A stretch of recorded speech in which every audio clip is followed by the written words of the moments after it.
Hello friends, कैसे हो आप सब। स्वागत करती हूँ अपने इस यूट्यूब चैनल पर आरती स्टिच फैशन। तो मैं हूँ आपकी दोस्त आरती। तो यहाँ मेरा ब्लॉग शूट हो रहा है रात को 7 बजे से। तो फ्रेंड्स, मैं यहाँ पर खाना बनाने की तैयारी कर रही हूँ और खाना बनाने के बाद आज मैं कटिंग करूँगी सर्कुलर प्लाज़ो।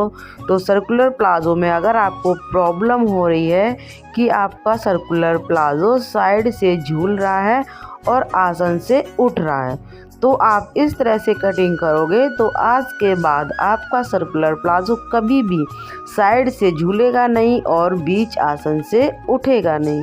तो वीडियो को फुल वॉच करना है फ्रेंड्स। चैनल पर नए हो तो चैनल को सब्सक्राइब करके बेल आइकन को प्रेस कर लें और एक प्यारा सा कमेंट ज़रूर से कर दें। और फ्रेंड्स, आपको मैं यहाँ दिखा रही हूँ कि जो बैगन की सब्ज़ी है वो मैं बना रही हूँ इसे खाना खाने के बाद। तब मैं आपको जो ड्रेस मेरे पास आई हैं वो दिखाऊंगी और उसके बाद मैं सर्कुलर प्लाज़ो की कटिंग करके दिखाऊंगी। इस तरह से अगर आप सर्कुलर प्लाज़ो कटिंग करोगे तो कभी भी प्रॉब्लम नहीं आएगी फ्रेंड्स। तो एक तो क्या होता है फ्रेंड्स, जैसे हम शुरू में सिलाई करते हैं तो हमें इन चीज़ों का ज़्यादा नहीं पता होता है। सिंपल तरीका की जो सिलाई होती है वो सभी लोग कट करके सिल लेते हैं। तो जो छोटी मोटी कमियां होती हैं वो हमें बहुत ज़रूरी होती हैं जाननी। तो हम जो कपड़ा कटिंग करेंगे तो हमारा जो कपड़ा है वो सैंड टोन का फैब्रिक है, जो हल्का वाला सैंड टोन का फैब्रिक होता है वो वाला।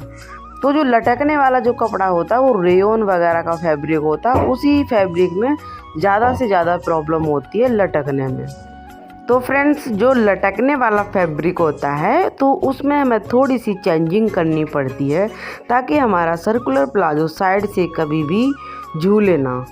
तो मैंने जो बैगन अपने तवे पर रोस्ट कर लिए थे और यहाँ पर मसाला को फ्राई कर रही हूँ। और फ्राई करने के बाद हम अपने बैगन को भी रोस्ट करूँगी और फिर बनाऊँगी रोटी। खाना खा के उसके बाद मैं ही कटिंग करूँगी। तो फ्रेंड्स, फटाफट मैं यहाँ पर खाना बना लेती हूँ, फिर आप सभी को इस वीडियो में बताएंगे जो लटकने वाला फैब्रिक होता है उसमें चेंजिंग क्या करनी होती है। और जो हैवी साइज़ की लेडीज़ होती है उसमें तो हमें सबसे ज़्यादा ही प्रॉब्लम आती है। आसन से प्लाज़ो जो उठता है उसमें बहुत ज़्यादा दिक्कत हो जाती है। तो आसन से आप कभी भी जब कटिंग करते हो तो उसमें आपको क्या चेंजिंग करनी है वो भी मैं आपको बताऊंगी फ्रेंड्स। तो ये चीज़ें जब भी हम नोट कर पाते हैं, जब हमारे से कपड़ा जब कटिंग कर लेते हैं तो हम बाद में नोट करते हैं कि यहाँ से ये क्यों उठ रहा है, ऐसे क्यों होता है। तो भाई ये भी ज़रूरी होता है जानना। तो फ्रेंड्स, मैं बना ली हूँ सब्जी, खाना खा करके फिर आपसे बात करूँगी। तो इस साइड बैठी हैं श्रेया, तो यहाँ खा रही है रसगुल्ला। इन्होंने पता लगा लिया मेरी बन रही है वीडियो तो साइड में मुंह घुमा लिया। तो इस वाले सूट का सर्कुलर प्लाज़ो बनाएंगे। तो ये ड्रेस हम ये भी बताएंगे आपको कि फैब्रिक कितना है और काफ़ी प्यारा है सूट, अच्छा लग रहा है ये। तो ये अस्तर वाला सूट है फ्रेंड्स। तो इसे हम कुर्ती को कटिंग नहीं करेंगे, सिर्फ हम इस वीडियो में सर्कुलर प्लाज़ो की कटिंग करेंगे और आपको फिर हम ये सब कुछ नोट कराएंगे। तो पहले हम आपको ड्रेस दिखा देती हूँ। एक और है ये ब्लू कलर की, तो स्काई ब्लू कलर, और इसे हम इसमें बनेगा धोती वाली सलवार। और ये जो फैब्रिक है 2.5 मीटर है, 2.5 मीटर से थोड़ा सा कम है, पूरा 2.5 मीटर नहीं है। और जो कुर्ती है ये काफ़ी अच्छी है, तो आपको भी एक बार यहाँ पर खोल करके दिखा देती हूँ। तो फ्रेंड्स, काफ़ी प्यारा सूट है, बहुत अच्छा लग रहा है ये। तो यहाँ मैंने आपको दिखाना ज़रूरी समझा। तो इस तरह से जो सूट आते हैं काफ़ी प्यारे प्यारे, तो काफ़ी प्यारा सूट है ये।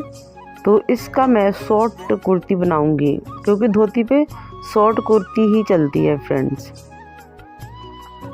तो यही है फ्रेंड्स कि अभी हम खाना पीना खा करके और अब हम कटिंग करना स्टार्ट कर रहे हैं। तो ये फैब्रिक हम पहले नाप कर देख लेती हूँ इस तरह से। तो ये फैब्रिक है 3 मीटर। तो 3 मीटर में से सर्कुलर प्लाज़ो की कटिंग आसान से निकल जाता है, सही रहता है। तो इसका जो मेजरमेंट है वो कमर है 36 और लेंथ 37 और हिप है इसकी 40 इंच। तो फ्रेंड्स इस तरह से कपड़े को हम डबल फोल्ड में रखेंगे। और हम जब भी कपड़ा जब हम बिछाते हैं तो हमें ये ध्यान रखना पड़ता है कि कपड़ा हमारा जो नीचे वाली लेयर होती है कपड़े की, तो उसमें हमारे बिल्कुल भी सिलवट नहीं होने चाहिए। उस पर हम हाथ फिरा करके अच्छे से देख लेते हैं और जहाँ पर भी हमें डाउट लगता है तो हम एक बार वहाँ पे नोट कर लेते हैं। और इस तरह से हम एक साइड से कोना उठा करके ट्रायंगल शेप में हम कपड़े को रखेंगे। तो फ्रेंड्स वीडियो को ध्यान से देखना है आपको, तभी समझ में आएगा, स्किप नहीं करना है फ्रेंड्स। तो इस तरह से हम अच्छे से कपड़े को बिछा करके और रख लेते हैं। आप चाहो तो इस पर फिनिशिंग से अगर कटिंग करना चाहो तो सबसे पहले पूरे कपड़े पर प्रेस करना बहुत ज़रूरी है। तो फ्रेंड्स देखो मैंने प्रेस अभी नहीं की है, लेकिन हम फिर भी यहाँ पर कटिंग कर रही हूँ क्योंकि मुझे जल्दी में देना है। इसलिए जब कस्टमर जल्दी डिमांड करता है तो मैं भी अपना इसी तरह से जल्दी का काम करती हूँ।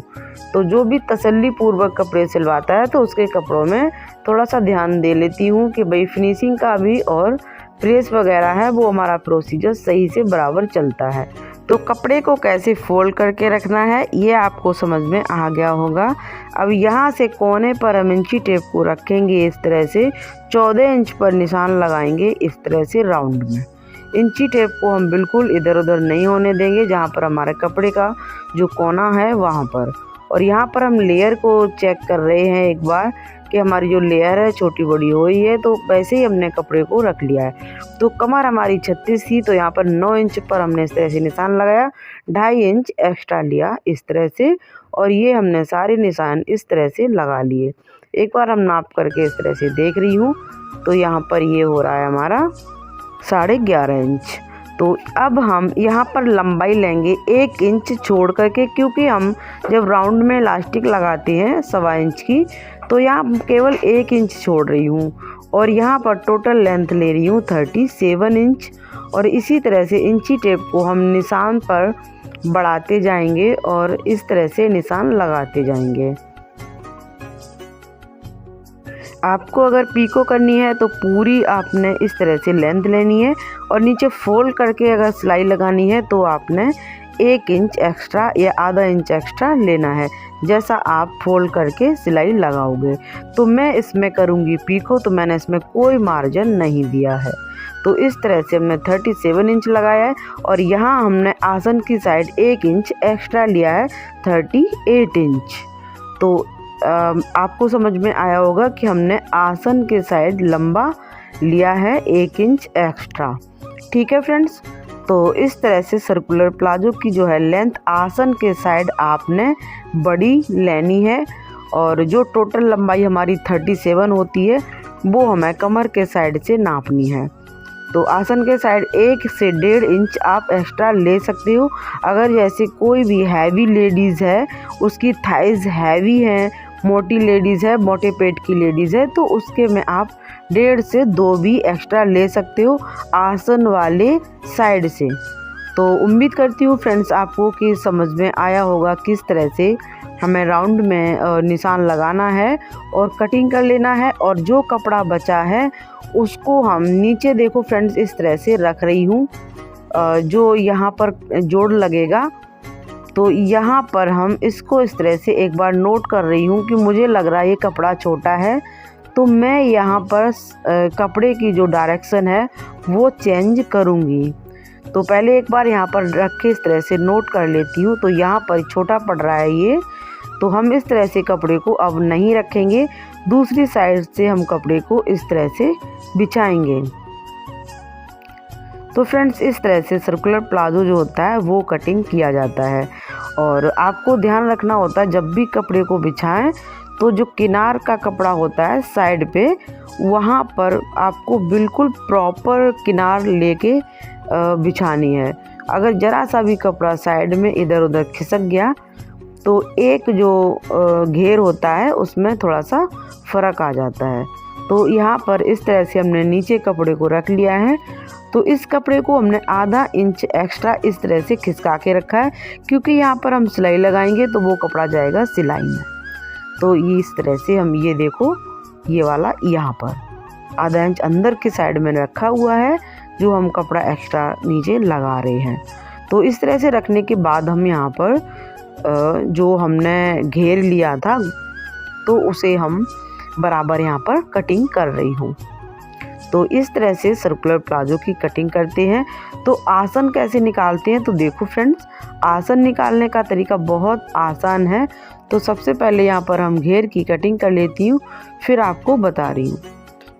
तो जो उठने वाली समस्या है वो सारी ख़त्म हो जाएगी आप इस तरह से लेंथ लोगे तो यहाँ देखो फ्रेंड्स, एक बार हमने नोट कर लिया है।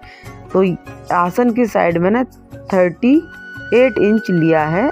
तो फ्रेंड्स अब आसन हम ले रहे हैं, जैसे हमारी हिप थी 40 में हम जब चौथाई भाग करेंगे तो 10 इंच आएगा। 10 में हम 2.5 इंच एक्स्ट्रा करेंगे तो 12.5 इंच पर सीधा निशान लगाएंगे इस तरह से, और हम 2.5 इंच अंदर लेंगे और इस तरह से हम निशान लगाने के बाद राउंड दे देंगे। तो यहाँ पर इंची टेप से हम इस तरह से नापेंगे आसन की लंबाई। टोटल बेल्ट समेत 15 इंच हो रही है। तो जो लटकने वाला फैब्रिक होता है वो हम साइड से 2 इंच भी कम कर सकते हैं, क्योंकि फ्रेंड्स जो लटकने वाला फैब्रिक होता है वो धुलने के बाद झोल आता है उसमें, तो इसलिए हम साइड में 2 इंच कम करके लेंथ लें, तो कभी भी हमारा प्लाजो साइड से लटकेगा नहीं। तो इन बातों का आपको ध्यान रखना है। तो यहाँ हमने इस तरह से कमर का चौथाई भाग लिया है, 2.5 इंच एक्स्ट्रा लिया है। 2.5 इंच एक्स्ट्रा मार्जिन के लिए लिया है, क्योंकि हम इलास्टिक वगैरह डालते हैं इसलिए। तो ये लूजिंग हमें लेनी बहुत ज़रूरी होती है फ्रेंड्स। अगर हम लूजिंग नहीं लेंगे तो हमारा प्लाजो कमर पर टाइट हो जाएगा। तो ओके फ्रेंड्स, तो मुझे उम्मीद है कि आपको इस वीडियो में पसंद आया होगा कि प्लाजो को हम किस तरह से कटिंग करें ताकि हमारा प्लाजो साइड में कभी भी लटके ना और आसन से उठे ना। तो बेल्ट के लिए मैंने यहाँ पर पट्टी कटिंग कर ली है 4.25 इंच की। तो मुझे उम्मीद है फ्रेंड्स वीडियो पसंद आई होगी। Thanks for watching.